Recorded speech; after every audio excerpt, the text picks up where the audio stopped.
नमस्कार. महाराष्ट्र न्यूजमध्ये आपले मनापासून स्वागत आहे. आजची सर्वात मोठी महत्त्वाची अपडेट. बालकांच्या पोषणात कोणतीही हलगर्जीपणा सहन केला जाणार नाही. अंगणवाडी केंद्राची नियमित पाहणी करून समस्या तातडीने सोडवण्याचे निर्देश देण्यात आले आहे. अंगणवाडी सेविका आणि मदतनीसासाठीच्या सर्वात आधीच्या आणि लेटेस्ट अपडेट महाराष्ट्र न्यूजवर नियमितपणे दिल्या जातात. त्यामुळे अशाच महत्त्वाच्या बातम्या आणि अपडेट सर्वात आधी पाहण्यासाठी व्हिडिओला लाईक करा आणि महाराष्ट्र न्यूज या चॅनलला आत्ताच सबस्क्राईब करा.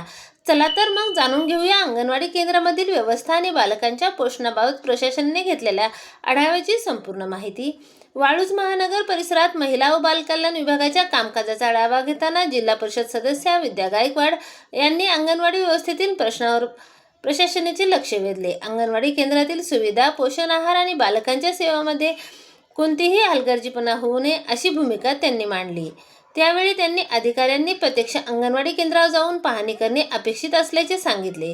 केवळ कागदोपत्री आढावा न घेता केंद्रावरील प्रत्यक्ष परिस्थिती तपासण्यावर त्यांनी भर दिला. बैठकीत प्रकल्प बालविकास अधिकारी भंडारे, प्रवेशिका मनीषा कदम, बोधगिरे तसेच संबंधित अधिकारी आणि कर्मचारी उपस्थित होते. यावेळी पंढरपूर गटातील अंगणवाडी केंद्रामधील इमारत, पाणी स्वच्छतागृह, वीज, पोषण आहार आणि बालकांना दिल्या जाणाऱ्या सेवाबाबत आढावा घेण्यात आला. महत्त्वाची बाब म्हणजे अधिकाऱ्यांनी प्रत्यक्ष अंगणवाडी केंद्रावर जाऊन परिस्थितीची तपासणी करण्याचे सांगितले आहे. कुपोषण निर्मूलन, बालकांचे आरोग्य आणि पोषण आहाराच्या बाबतीत कोणताही हलगर्जीपणा सहन केला जाणार नाही असे स्पष्ट करण्यात आले. तसेच अंगणवाडी केंद्राची नियमित पाहणी करून तेथील समस्या तातडीने सोडवाव्यात असेही सांगण्यात आले. कामात निष्काळजीपणा आढळल्यास संबंधितांना जाब विचारला जाईल असा इशाराही त्यांनी दिला.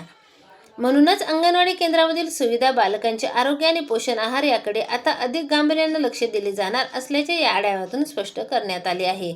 असेच ताज्या आणि महत्त्वाचे अपडेट सर्वात आधी मिळवण्यासाठी महाराष्ट्र न्यूज या चॅनलला आत्ताच सबस्क्राईब करून घ्या. धन्यवाद.